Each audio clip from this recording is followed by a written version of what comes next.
What is up, everybody? This is Alex from IHE TV, and today I'm going to be talking about the first episode of Peacemaker Season 2. I did watch all of the first season, thought it was good, quite reminiscent of Super from James Gunn, a lot cruder, violent, edgier than a Guardians or especially Superman. So I'm a bit confused as to what this is, as far as like how it fits into the DCU, is that what it's called now? Because Peacemaker is a continuation of Suicide Squad, but Suicide Squad is a fragmented memory or something, James Gunn described. Because I remember I think Jason Momoa cameoed in it or something? Yeah, that's right. So this is completely retconned. They revisit this exact same shot and it's a different crew of heroes. It's the Justice Gang now, which is fine by me. It's just funny how messy the start of it is, but I'm glad they didn't abandon it. I liked that Suicide Squad movie, and I particularly like what they did with John Cena. I guess in a similar way to what he did with Batista in Guardians, he's found a way to make John Cena work in this character and make him a fun, likable protagonist. It's been about 3 years since that first season, which was mostly about the relationship with his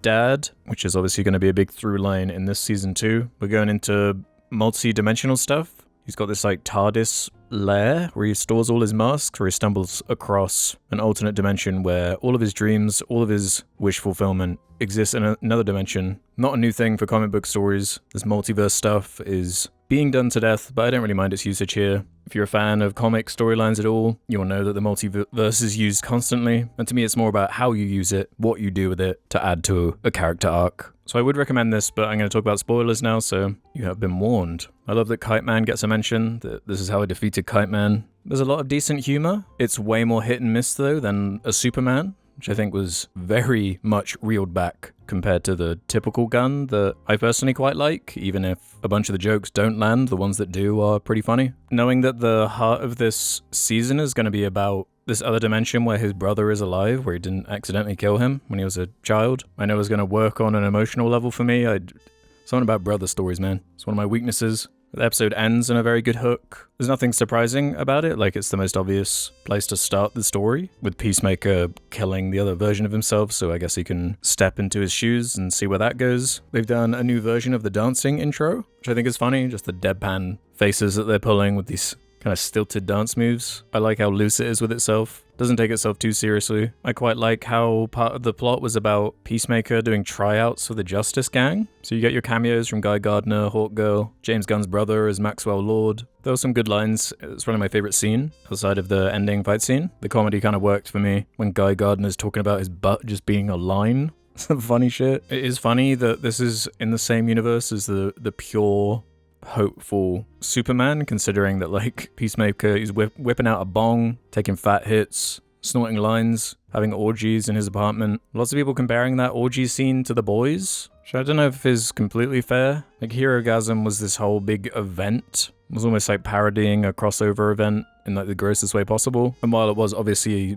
shock humor at the core of it, it did feed into the main character who was at a low point, which put him in a state that kind of made sense why he'd revisit the TARDIS room and go to the other dimension. I find with the dialogue in this show that while it can be funny, the swear word usage can be a bit much for me, and I don't even mean that in like a puritanical way. I'm obviously fine with swear words, but it's more how it's used to punctuate certain sentences, and it's a real pet peeve of mine when it's used as a punchline. And there were a few moments in this first episode where the kind of juvenile use of some of that language was just like, yeah, that joke just sucks. Like, that's not funny to me. Like, it's funny when Peacemaker is in his car, all upset because the Justice Gang was saying about how he's probably good at sucking dick to, like, put him down, and then he's, like, ranting in his car about how it's not even a put down, it's a compliment. Like, that stuff's funny. There's a really bad joke with, like, an airdrop dick pic thing, and it's like, okay, you're overdoing a little bit here. That's what I mean about that shotgun approach to the comedy. But I'd say the batting average is pretty good.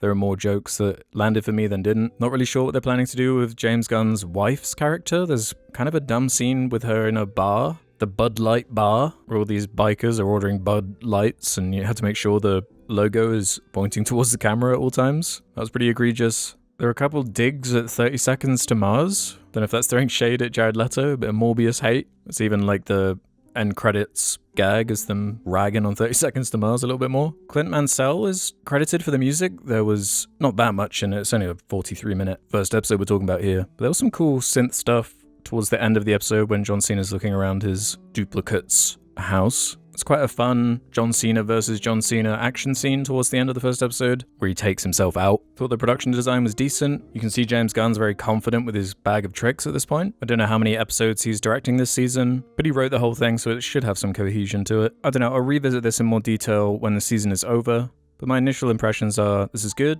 I'm kind of sold on the premise, curious to see where they take some of these characters. Has a bunch of flaws, like a bunch of James Gunn's previous stuff, but has an emotional core at the heart of it. So hopefully this has a strong through line and beefs up the DCU a bit more. I do think this is like quite a smart approach to start small, outside of Superman obviously, but fleshing out characters like Guy Gardner, Hawkgirl, and Peacemaker, you have a lot of freedom, I feel. And that is a different angle than just trying to take the biggest, most iconic characters, rushing Justice League stuff together. We've seen how that goes. We don't need that. Let's keep it character-led, with the tone being appropriate for the project that the character is in.